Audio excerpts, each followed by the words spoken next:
माला कौशिक अपन YouTube channel में आप सब जन के जोहार करता हूँ, प्रणाम करता हूँ। मैं वीडियो में अपन के स्वागत संगवारी कैसे हो आप मन। आशा करता हूँ कि आप मन सबके सब स्वस्थ और मस्त हो, हम मन स्वस्थ और मस्त हन। और आज हरे वट सावित्री के आप मन ला सबके लिए हार्दिक शुभकामनाएं। आप मन सदा सुहागर रहो संगवारी हो। तो आज मैं पूजा कुछ ज़्यादा ही जल्दी करे हैं। सुबह 4 बजे उठ के ही जल्दी से गए रहे हैं, तो मैं पूजा करके आ गए फाइनली। देखो आज मैं पेपर एक वजह से मैं जल्दी गए रहे पूजा करेला, और अभी जाऊँ पेपर में। आज हरे मोर पेपर और पेपर 10 बजे में पहुँच जाना, एक वजह से जल्दी पूजा करके आए हवन। तो पति देव कुछ बोली क्या बोले जी बोला तो कैसे लगा थे आज मैं उपवास तुम्हारे लिए, तो कैसे लगा थे? बढ़िया लगा थे, बहुत खूबसूरत दिन है। अरे मोर तरफ और मोर पूरा परिवार की तरफ सबका कोई ला हैप्पी वट सावित्री के हार्दिक शुभकामनाएं। आप मत सदा सुहागर रहो, खुश रहो, मस्त रहो संगवारी हो। हम मन भी मस्त हन, स्वस्थ हन। तो वीडियो आप मन अच्छा लगे तो लाइक कर दो, शेयर करो, सब्सक्राइब करो। ससुराल में हम पहला उपवास है, मतलब ससुराल में शादी होने के बाद में पहली बार वट सावित्री के उपवास रखा था। ठीक, तो वीडियो पूरा देखिए।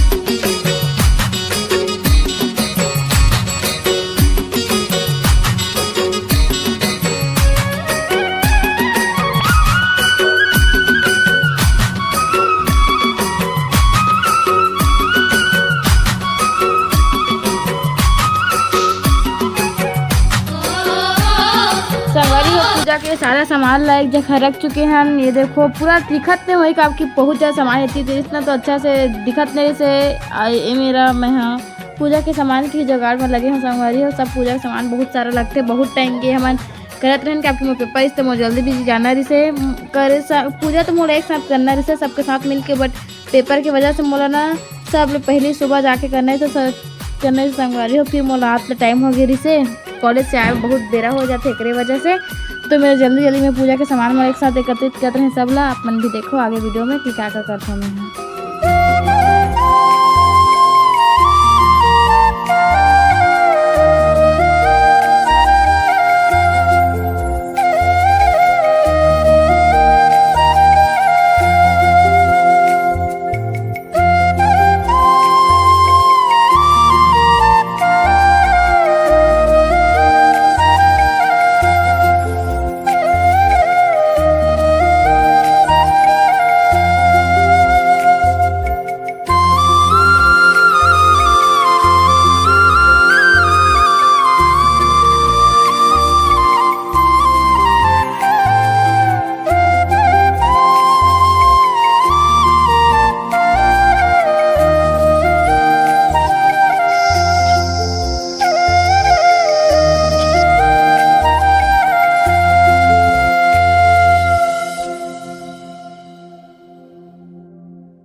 तो फाइनली हन के पूजा पाठ वगैरह हो गए। अब हम जाते हैं घर और पूजा होए के बाद अभी तो हन ये देखो अपन अभी भी हमन हाहन तालाब के किनारे अभी भी हन।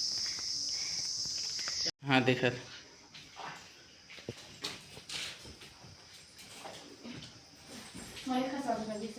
खान खान